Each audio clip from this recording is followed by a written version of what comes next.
Bonjour, Shavua Tov Rav, comment ça va bien? Shavua Tov. Ah là là, ça m'a fait Est-ce plaisir. que tu t'es remis du Jacklet depuis la semaine dernière? Bah en fait, je me suis surtout remis de la Suisse, quoi. On a vu un peu ce magnifique drapeau qu'on comprenait pas jusqu'à maintenant et qu'on a pu comprendre grâce à vous, Rav, à toi, Rav. Alors c'est quoi cette semaine? Tu m'as dit c'est le Nassau. Nassau. Ah, Nassau avec un N. Voilà, Ça Nassau. ça veut dire quoi, Nassau? C'est une ville aux États-Unis, non? Mais en tout cas, le sujet de cette semaine. Ça veut dire quoi? Nassau, c'est Nassau et Droche Benelli, c'est élevé. Ah, élevé. Nassau. Du verbe Lena, c'est ce mot. En tout cas. Ok, on ne connaît pas. En tout cas, dans cette semaine, on a deux sujets parmi beaucoup d'autres. Alors, un sujet, bien sûr, très connu, c'est Birkat Kohanim. Très beau. Très beau. Mais on a deux sujets difficiles. Bon, Birkat Kohanim, déjà, on est bien. On est bien. La bracha, on est béni par les Kohen, il n'y a que du positif, d'accord? Du positif. Ok, c'est ce que j'aime. Mais, à la fin de la paracha... Il y a toujours un mais dans tes histoires. Pardon. Excuse-moi, Fabrice. Ouais. Par contre, à la fin de la paracha... Il m'embrouille là, parce que mais par contre, c'est la même chose. Ok, continue. Bon, alors on fait de l'ordre. La semaine dernière, on a organisé le peuple. Ok. À la fin de la paracha de cette semaine, on parle du korban, donc du sacrifice des 12 dirigeants des tribus qui vont amener à l'inauguration du tabernacle. Donc ça marche. C'est la suite. Sympa. Mais au milieu, on s'arrête avec trois sujets. La sota, le nazir et Birkat Kohanim. Ok. Pourquoi? Mais d'abord, il faut savoir quoi. C'est quoi la sota? C'est quoi le nazir? Alors la Ciotat, c'est à côté de Marseille, là, une petite ville très sympathique du sud de la France. Peut-être. C'est ça la Ciotat. Mais là, on est au Ciotat. désert, là, on est entre l'Égypte et l'Israël. Après le nazir. Le nazir. Alors, la sota. La Sota. C'est la femme que malheureusement, on ne sait pas où elle tourne. Il n'y en avait pas. On a dit dans le désert, il n'y en avait pas. Non, en Égypte, il n'y en avait pas. En Égypte. Mais malheureusement, dans la suite de l'histoire, il y a eu des cas. Il y a eu embrouille. Est-ce que tu as des noms à nous balancer? Alors, ici, celui qui balance, c'est le mari. D'accord. Donc le mari dit à sa femme, ne te cache pas avec un tel, ne rentre pas tard du travail, pourquoi je te vois avec un tel? Et là, on a une vraie question. Est-ce qu'il a raison ou il a tort? Ok, je vais traduire. Est-ce que la femme, elle a fauté ou pas? Voilà. Ok, est-ce qu'elle a juste rigolé, sympathisé, ou est-ce qu'elle a été plus loin?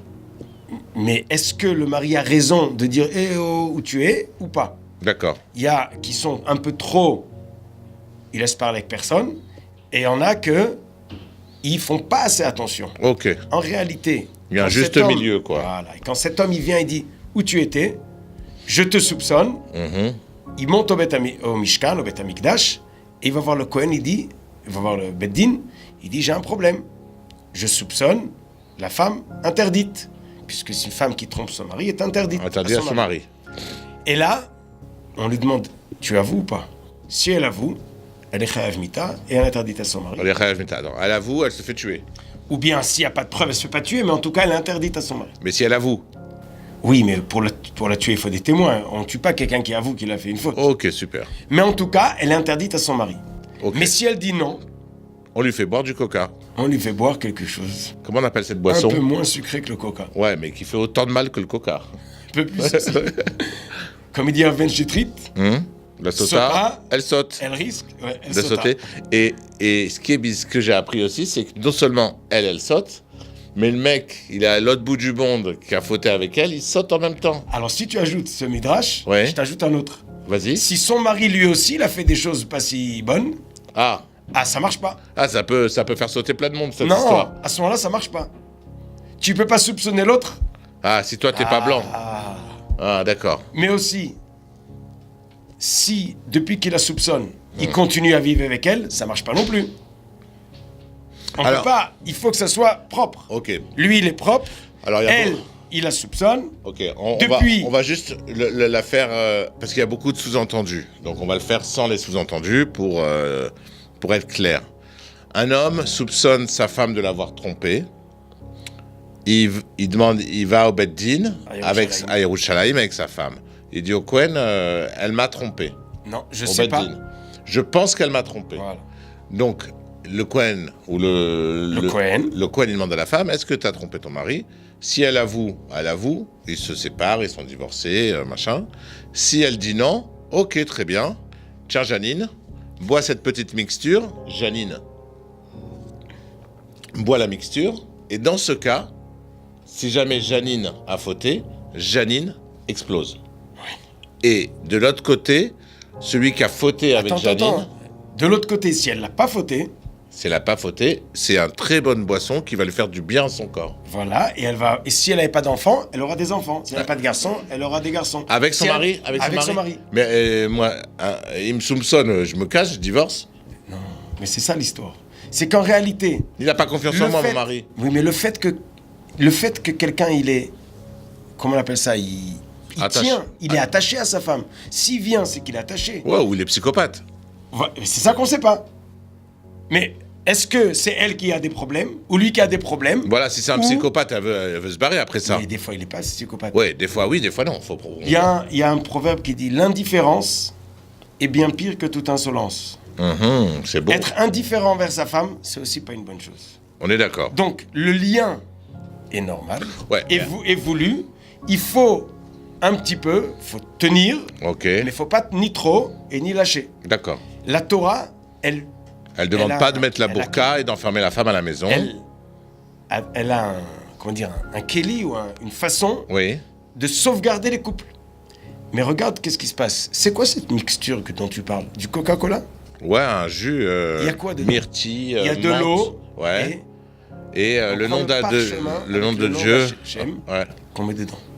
Mais celui qui efface le nom de Dieu, c'est une avéra, c'est interdit. Ouais. Et là, au contraire, on efface le nom de Dieu. Pourquoi? Parce que peut-être qu'elle n'a pas fauté. Et si elle n'explose pas, c'est qu'elle n'a pas fauté. Donc on fait la paix entre un homme et sa femme. Ça vaut la peine de faire pour la paix entre un homme et sa femme, d'effacer le nom de Dieu. Et la Gemara nous dit d'ailleurs, on a le droit de mentir pour faire du shalom entre un homme et une femme. Ok, c'est ce qu'on fait tout le temps d'ailleurs. Hein. Nous, on ment à nos femmes pour avoir la paix. Je sais pas si ça fait la paix. Ah d'accord.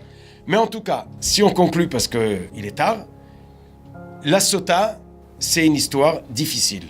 Mais que peut arriver. Et grâce à cette mixture dont tu parles, on peut arriver à arranger et à reconstruire, resserrer les liens. Ensuite, mais c'est quoi le deuxième sujet? Le nazir. Le nazir, c'est celui qui dit « Je ne buvrai pas de vin ». Il s'abstient du vin. Dans quel but?